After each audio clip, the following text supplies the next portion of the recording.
नमस्कार मैत्रिणींनो, मॉम किचनमध्ये तुमचे स्वागत आहे. मी आज तुम्हाला वाटण न घालता गावरान पद्धतीने बटाट्याचा रस्सा भाजी कशी बनवायची ते सांगणार आहे. जर कोणी येणार असेल आणि भाजी आणायला विसरलो तर ही झटपट व चविष्ट भाजी एकदा नक्की बनवून पहा. त्यासाठी मी गॅसवर प्रथम पातेले गरम करून घेते. त्यामध्ये मध्यम तेलाचे 2 चमचे घालून घ्या. तेल गरम झाले की त्यामध्ये 1 चमचा जिरे घालून घ्या.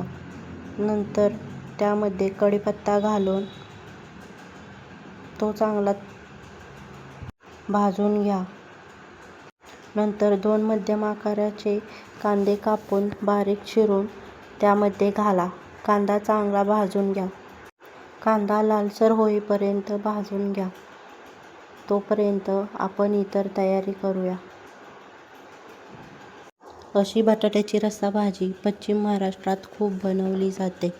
कमी साहित्यात आणि झटपट होणारी बटाट्याची रस्सा भाजी चवीला खूप छान लागते. आपण कांदा भाजेपर्यंत बटाटा चिरून स्वच्छ धुवून घेऊ. त्यामध्ये चवीनुसार मीठ घालून घ्या. कांदा भाजताना मीठ घातले की कांदा चांगला भाजला जातो. त्यानंतर त्याच्यामध्ये आपण 1 चमचा लाल तिखट घालून घेऊ. हा घाटी मसाला आहे. मला जसे तिखट आवडेल तसे तुम्ही वापरा. त्यानंतर आपण 1 चमचा गरम मसाला घालू व नंतर अर्धा चमचा हळद घालू. मसाला तेलामध्ये चांगला भाजून घेऊ. मसाला कमी गॅसवर चांगला परतून घ्या. नंतर त्यामध्ये धुवून घेतलेला बटाटा घालून घ्यायचा आहे.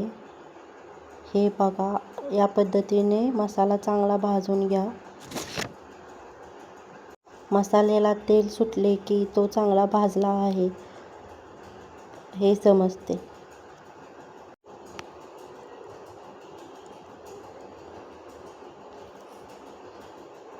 येथे मी 2 मध्यम आकाराचे बटाटे घेतले होते. तुम्हाला जशी भाजी बनवायची आहे तशी तुम्ही बटाटे वापरू शकता. बटाट्याची साल काढून चिरून धुवून घेतले आहेत.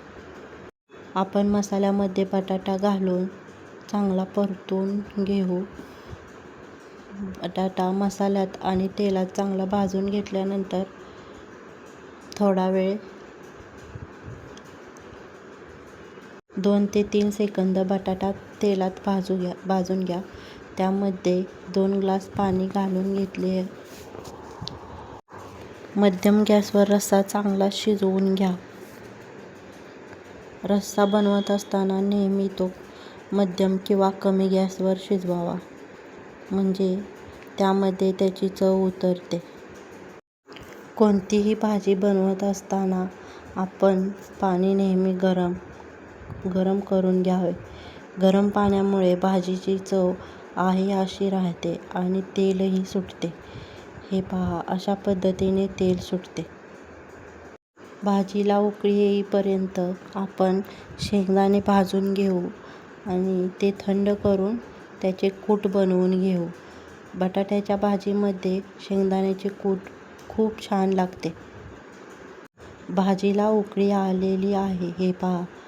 अशा पद्धतीने बटाट्याची भाजी उकळल्यानंतर त्यामध्ये मध्यम आकाराचे 2 ते 3 चमचे कुटाचे टाकायचे. शेंगदाणे खूप छान भाजून घ्या. 2-3 चमचे शेंगदाण्याचे कूट घालून घ्या. शेंगदाणे बारीक करत असताना त्यामध्ये थोडी कोथिंबीर बारीक करून घ्या. रस्स्याला एक वेगळीच व छान चव येते.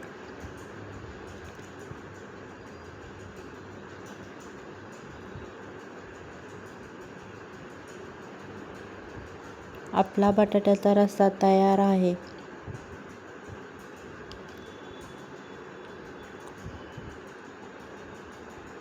व्हिडिओ आवडले असल्यास आपल्या चॅनलला सबस्क्राईब करा आणि लाईक करायला विसरू नका.